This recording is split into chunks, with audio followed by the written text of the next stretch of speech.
Have you ever received a PDF form that needed to be filled out and signed, and your first thought was to print it, fill it out by hand, scan it, and email it back? Well, in this tutorial, I'll show you how to use the fill and sign tools in Adobe Acrobat that'll make completing forms much easier. Follow along as we'll add text to form fields, place check marks, and add a digital signature using Adobe Acrobat's built-in e-sign tools. Let's jump in and get started. I have a permission form for an after-school music program, and I'd like to fill it out and add a signature to it. This way, I can simply save a copy and email it back to the sender. With the form open, click the e-sign tab at the top of the workspace. This launches the e-sign panel with specific tools that will help you fill out the form. You'll notice on the left side some tools here, and by default, it'll be set to fill in form fields. With this tool activated, I can hover over the form and Acrobat automatically detects the lines where the form fields are. Go ahead and click the student name, and Acrobat automatically drops a text frame in that field. Now we can type in a fictional name. Let's type in Liam Anderson. Now, because I used this name previously, Acrobat saves it as a reference. I can increase the size of the text by clicking on the large A icon to make it bigger. And alternatively, I can click the small A icon to decrease the text size. That's a little too small, so let's just make it a bit bigger. If I hover over the edge of the text frame, I can move it into another position. So I'll move it something like that. Looks good. When you're finished, just click away, and you can see now we have our name. Let's do the same thing for the grade. I'll hover over the grade field, click, and now I can type in grade 8. Much like the first example, I'll increase the size of the text to match the text above. I think that looks good, and I can move it into another position, try to line it up with the name above. I think that looks good. Again, hover over the teacher area, and I'll type in the fictional name Miss Thompson. And again, because I used this previously, it's being referenced below, so if you want to click that as a quick action, you certainly can. I'll increase the size by clicking the large A icon to match the text above, and I'll do my best to position it and line it up with the other text elements above. To fill out radio buttons or check marks, you can hover over the object on the page and Acrobat automatically detects that these are meant for a check mark. For example, under Music Program Details, I can add a check mark under Vocal Practice.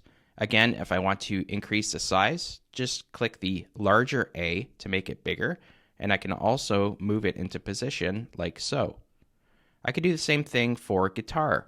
I'll click the guitar check mark, make it one step bigger, and I'll move it into position like so. Again, once you're done, either click away or select the hand tool from the toolbar to hide the field settings bar.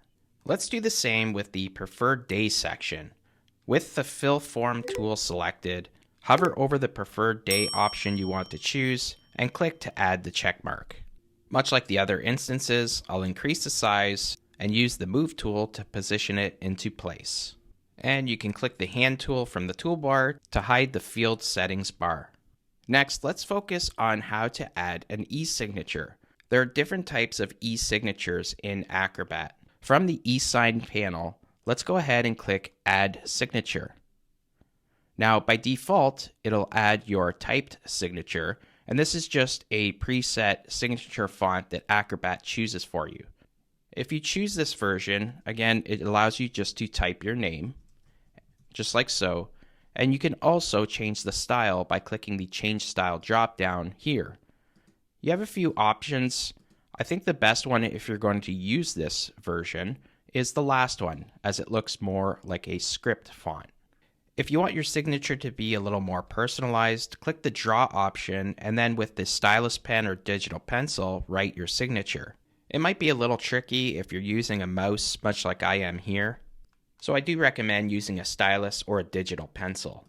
To clear the signature and start over, simply click on the Clear button on the right side to start over. Also, try to stay inside the boundary for the best results. And finally, you can also upload an image of your signature. This one is my favorite as it allows you to upload a PNG image of your signature. Let's use this option to add it. Click on Image. Now, instead of uploading your own image, I actually included a generic signature image in the course files. You can find it in the master course files in the module 5 folder. Here it is here, signature.png. I'll select the image and you'll see a preview of it in the signature window. Once you're happy, click Apply, and now you can see the signature is in my loaded cursor. I'll go to the signature area, and now I could just click to drop it in. Much like we've been doing, I can increase the size of the signature or decrease it. I can also do this manually by clicking this handle here and making it larger or smaller. And I can also move it into position with the Move tool as well.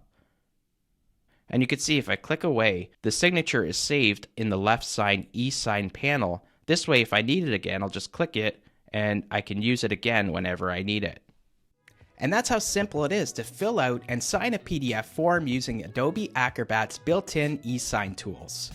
This lesson is part of my full Adobe Acrobat Essentials online course where I walk you through editing PDFs, converting files, combining documents, creating forms, sharing for review, and using Acrobat's AI-powered tools. I've added the link to that course down below. If you found this video helpful, give it a like, and subscribe to the channel for more Creative Cloud tutorial content just like this. Thanks again for watching, and I'll see you in the next video.